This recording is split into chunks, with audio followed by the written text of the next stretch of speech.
안녕하세요. AWS 코리아에서 AIML 스페셜리스트를 맡고 있는 윤명호입니다. 바쁘신데 이렇게 참석해 주셔서 감사드립니다. 오늘은 아마존의 AI 기술 소개 및 제조 고객 적용 사례에 대해서 말씀을 드리고자 합니다.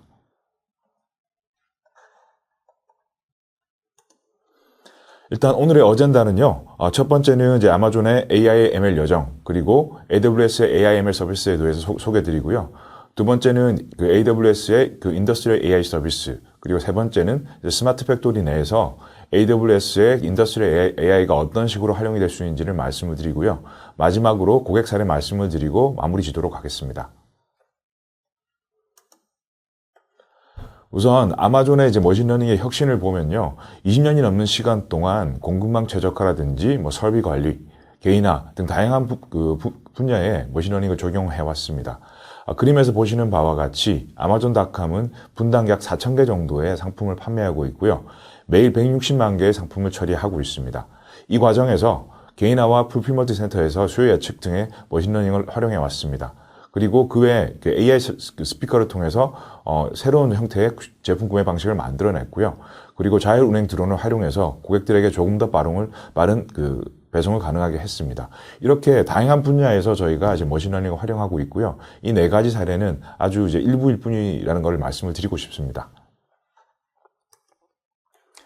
이제 AWS에서의 AI ML 미션은 모든 데이터 사이언티스트와 개발자를 위한 머신러닝이라는 미션을 가지고 있습니다. 이 말의 의미를 조금 더 살펴보면요. 과거에 이제 인터넷이 계속해서 발전하면서 웹 어플리케이션 시장이 메인스트림이 되고 관련된 수요들이 폭증을 하게 됐는데요. 저희는 이제 AI ML 시장을 유사하게 보고 있습니다. 그래서 향후에 이제 몇몇의 소수의 기술자만 다룰 수 있는 이런 기술이 아닌 대부분의 모든 사람들이 다양하게 그리고 쉽게 그리고 빠르게 활용을 할 수 있도록 서비스를 만들어서 제공을 하는 게 저희 AWS의 AIML 관련 미션입니다. 그러면 AWS의 이제 머신러닝 스택에 대해서 저희가 말씀을 드리겠습니다. 저희는 세 가지의 스택을 두고 있고요. 최상단이 이제 AI 서비스라고 부르고, 그 다음이 ML 서비스, 마지막을 프레임워크랑 인프라라고 부르고 있습니다. 이제 AI 서비스 최상단의 AI 서비스를 보면요. 유즈 케이스 기반으로, 저희가 이제 서비스를 개발을 했고요. 무엇보다도 API 기반으로 손쉽게 활용이 가능하기 때문에 전문 지식이 없어도 그 개발자의 도움으로 AI ML 서비스를 구현을 할 수 있는 특징이 있습니다.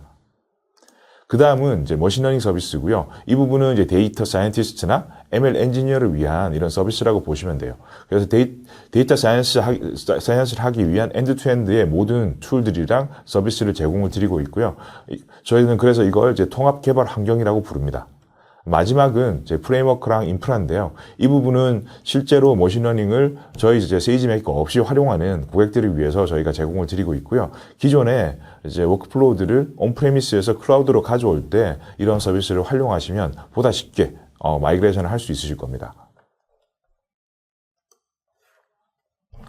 그 다음은 이제 AWS의 인더스트리얼 AI 서비스에 대해서 말씀을 드리겠습니다. 인더스트리얼 AI 쪽은 이제 제조 쪽에 포커싱이 된 서비스라고 보시면 될 것 같고요. 아까 보여드린 이런 세 개의 스택 중에서 이 네 가지 서비스를 저희는 인더스트리얼 AI 서비스라고 부릅니다. 이제 하나하나를 좀 살펴보겠습니다. 첫 번째는 이제 룩아웃 비전이라는 서비스인데요. 룩아웃 비전 같은 경우에는 이제 ML의 머신러닝 전문 지식이 없어도 30개의 이미지만으로 맞춤형 머신러닝 모델에 대한 생성이 가능합니다. 두 번째는 이제 기존의 컴퓨터 비전이라든지 저해상도 카메라를 활용해서 이 서비스를 모델을 실행할 수 있다는 게 또 장점이고요. 마지막으로는 이제 현업들, 프로세스 엔지니어라든지 품질 관리자들이 실시간으로 피드백을 주면서 지속적으로 서비스를 개선할 수 있다는 게 또 장점이기도 합니다. 관련해 가지고요, 이런 누락 부품이라든지 제품의 식별, 그리고 납땜, 솔더링이라고 부르는데요. 납땜 불량 감지라든지 부품의 손상 감지 이런 것들이 다 가능합니다. 그리고 한국에서는 관련돼서 이제 한 제조사에서 그 제품 공장 마지막에 스티커를 붙이는데요. 이 스티커를 제자리에 붙었는지를 확인하는 그런 서비스도 활용을 현재 하고 있습니다. 그 다음은 이제 AWS의 파노라마라는 서비스고요. 파노라마는 이제 엣지 단에서 그 인퍼런스라든지 추론이 필요할 때 활용을 하는 서비스고요. 이제 어플라이언스이기 때문에 인더스트리 스탠다드에 맞춰가지고 손쉽게 활용할 수 있도록 저희가 직접 만들어서 제공을 드리고 있습니다. 그리고 GPU는 엔비디아의 제비어를 활용하고 있습니다. 그 다음은 이제 이 파노라마가 어떤 식으로 돌아가는지를 간략하게 보여주는 그 아키텍처인데요. 일단 온프레미스에서는 실시간 스트리밍으로 받아서 카메라나 이런 여러 가지 비디오로 받아가지고요. 추론을 하고요. 추론된 데이터들의 결과값들을 클라우드로 올려서 분석을 합니다. 그리고 이 분석한 데이터들을 이용해서 실제 머신러닝 모델들을 업데이트하고 다시 배포하고 이런 이제 워크플로우를 갖고 있다고 보시면 될 것 같아요. 그 다음은 이제 Lookout for Equipment 서비스인데요.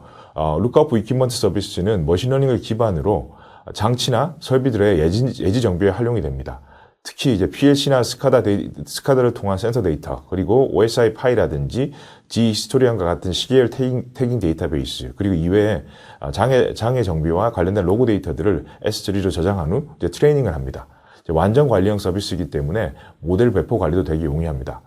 또한 API를 기반으로 작동을 하므로 기존 워크플로우에 손쉽게 적용할 수 있다는 되게 큰 장점이 있습니다. 해당 그림의 경우에서 보면 흰색으로 둘러싸인 부분들은 기존의 이제 그 인사이트를 통한 그 대응을 보여주는 거고요. 이 녹색 부분은 실제로 Lookout for Equipment가 적용이 된 부분입니다. 기존에는 이제 경험에 기반한 인사이트를 통한 대응을 하다 보니까 작업자의 경험치라든지 성향에 따라서 대응 방법이 되게 상이했었는데요. 사전 대응보다는 결과적으로는 사전 대응보다는 사후 대응이 많을 수밖에 없었죠. 반면에 이제 Lookout for Equipment를 활용하게 되면 데이터를 기반으로 이제 표준화된 대응을 하고 사전 대응을 통한 예지 정비를 할 수 있게 됩니다.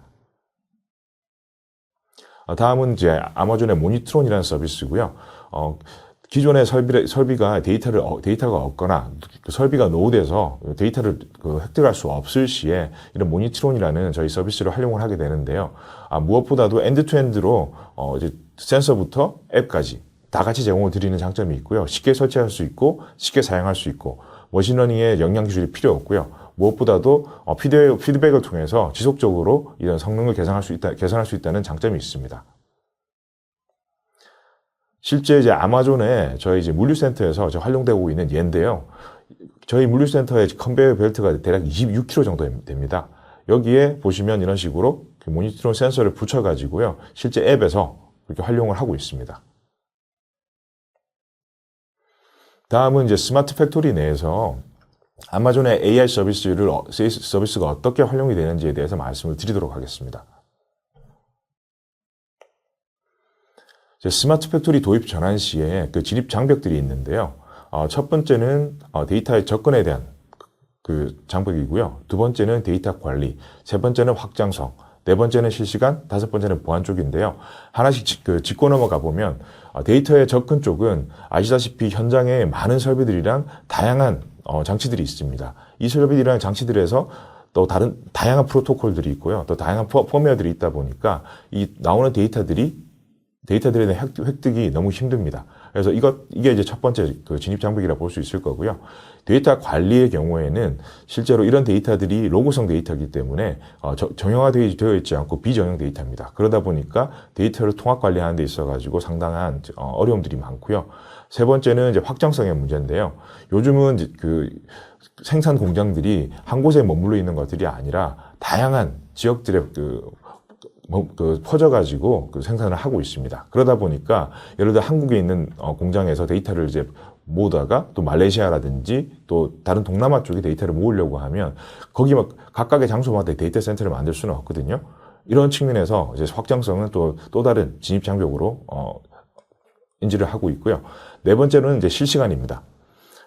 잘 아시다시피 이제 제조업은 거의 실시간으로 돌아가고 이런 지연 시간을 최소화하기 위해서 엣지단에서 어떤 것들이 효율적으로 관리가 되고 운영이 되어야 되는지가 되게 중요한데요. 이런 것들을 또 구별해내는 것도 상당히 어려운 진입 장벽이고요. 마지막은 보안입니다. 당연한 얘기지만 공장 내 자산이라든지 데이터에 대한 안전한 관리 역시 중요한데요. 보안에 대한 사실 전문성이 없는 일반 제조업들은 이 보안 관련해서 되게 해결하기 어려운 또 진입 장벽이 되게 되거든요. 이렇게 5가지가 스마트 팩토리 도입을 할 때 고려되는 큰 그 진입 장벽들입니다. 그러면 이제 AWS 기반의 산업용 데이터 플랫폼을 볼 건데요. 제가 앞서 말한 5가지의 진입 장벽들이 어떤 식으로 저희 이제 데이터 플랫폼이랑 매칭이 되는지를 하나씩 보여드리겠습니다. 첫 번째는 데이터에 대한 접근인데요. 저희는 이제 엣지 서비스를 통해 가지고 이렇게 데이터에 대한 접근들의 여러 가지 이제 어려운 문제들을 풀어드리고 있고요. 두 번째로는 데이터 관리 쪽입니다. 저희는 다양한 스토리지 옵션부터 시작해서 데이터베이스, 그리고 분석, API 매니지먼트 서비스, 그리고 AI, ML 서비스들을 제공을 드리고 있습니다. 이런 서비스들을 활용해서 손쉽게 데이터 관리를 할 수 있고요. 그 다음은 실시간에 대한 문제인데요. 저희는 이제 인더스트리 IoT라는 서비스를 저희가 제공을 하고 있습니다. 그래서 실시간으로 모니터링하는 문제, 이런 것들에 대한 진입 장벽들을 이 서비스를 통해서 저희가 해결을 해드리고 있습니다. 마지막은 확정성이랑 이제 보안 쪽인데요. 이게 클라우드에서 사실 데이터를 활용을 하다 보니까 이제 확정성이라든지 보안의 문제는 어느 정도 안심을 하고 활용을 하셔도 되는 부분이라고 생각을 하고 있습니다.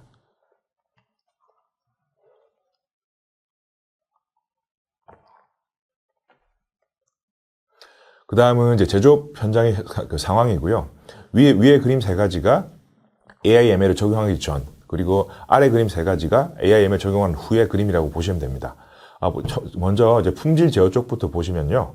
첫 번째는 사람이 직접 보고 검수를 하고 이제 다음 공정으로 보내는 그런 프로세스인데요.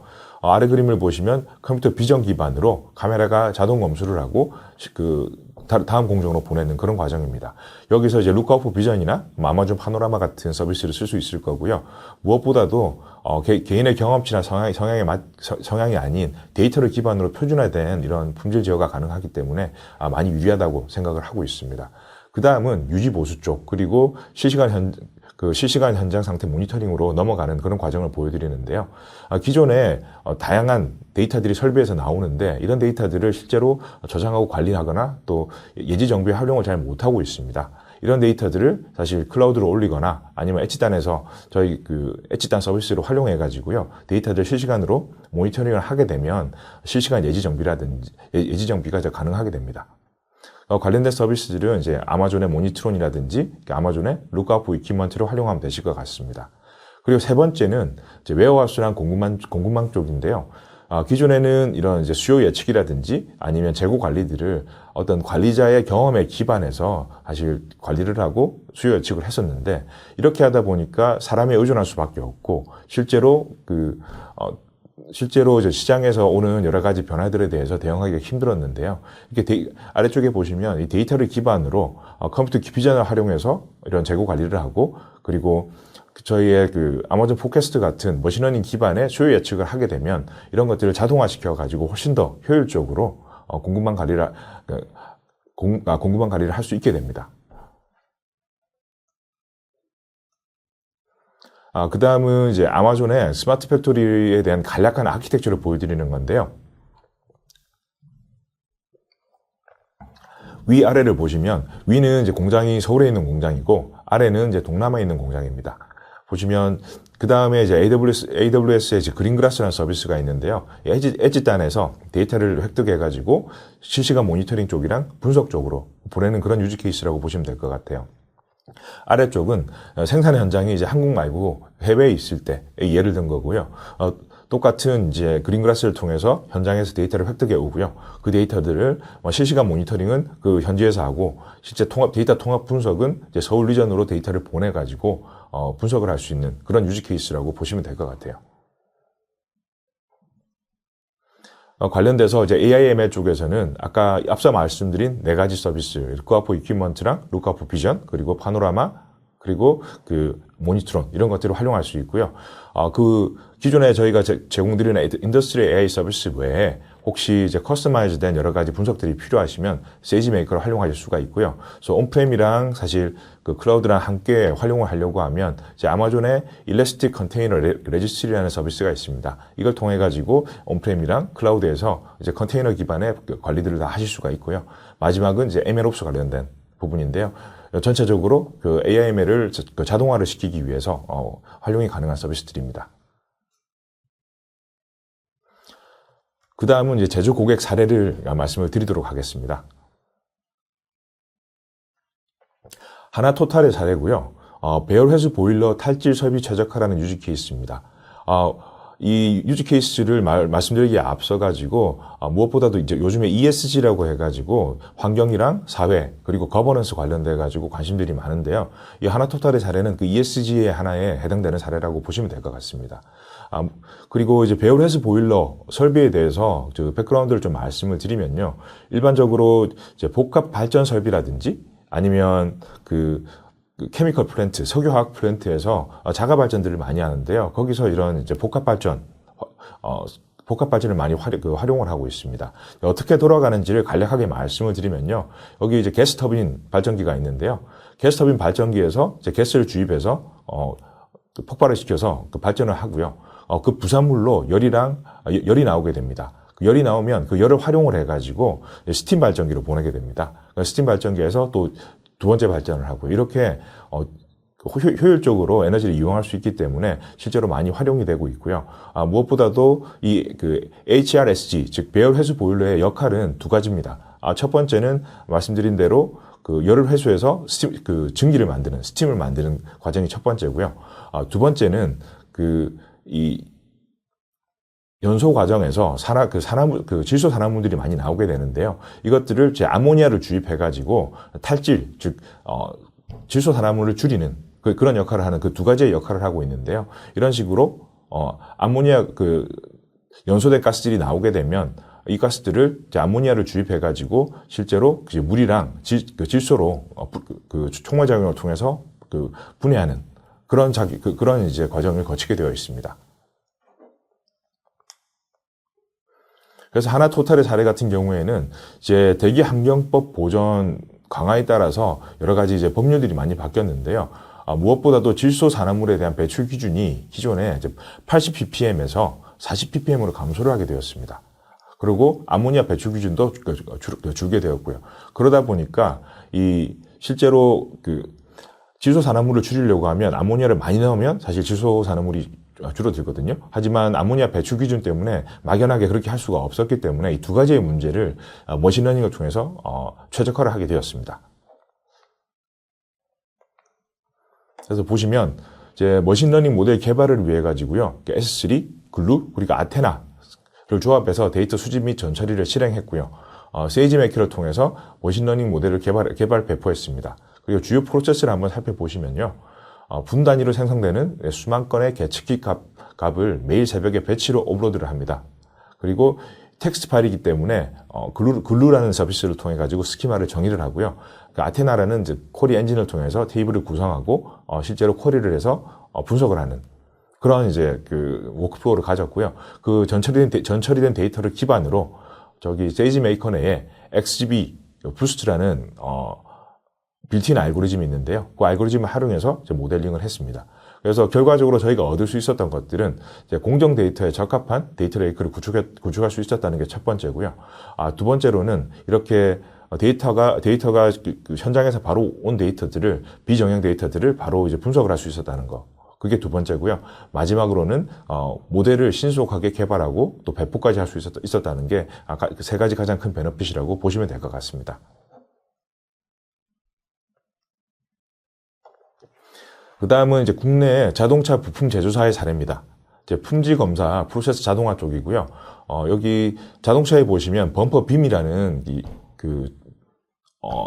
범퍼 빔이 있는데요. 범퍼 빔의 경우는 충격 흡수를 위해 가지고 약간 휘어 있습니다. 이 휨의 정도를 좀 고정하기 위해 가지고 정확한 장소에 용접을 해야 되는 그런 이제 니즈가 있었는데요.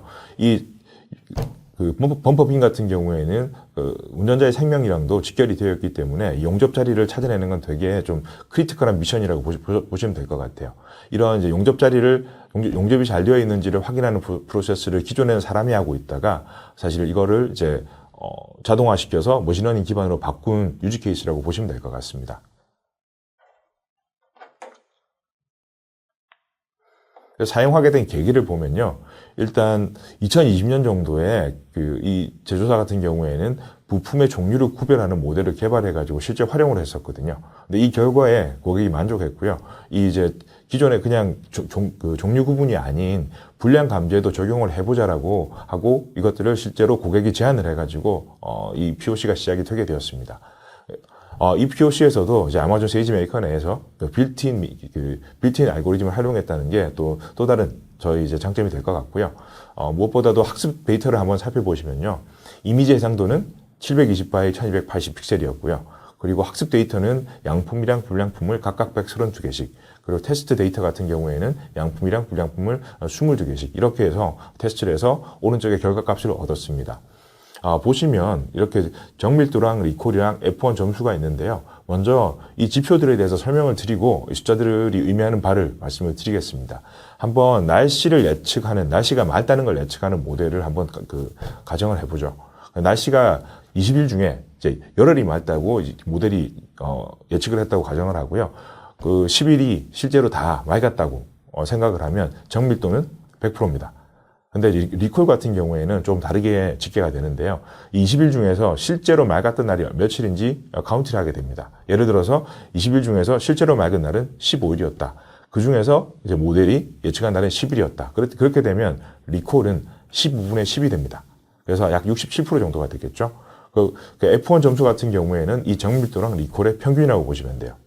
그래서 이걸 다시 이제 저희 불량 모델로 생각을 하게 되면 전체 1000개가 있다고 가정하면 1000개 중에서 저희가 불량이라고 판명한 것은 다 불량이었습니다. 즉 100%였다는 소리죠. 리콜은 1000개 중에서 저희가 실제 이제 불량품이 1000개라고 가정을 하면 955개를 저희가 이제 불량품이라고 찾아냈고요. 나머지 45개는 저희가 못 찾아냈다는 이야기를 하고 있는 거라고 보시면 돼요. 그래서 일반적으로 모델의 성능이라든지 예측 성능 같은 경우에는 정밀도랑 리콜이 높을 때 좋다라고 많이 이야기를 하고 있고요.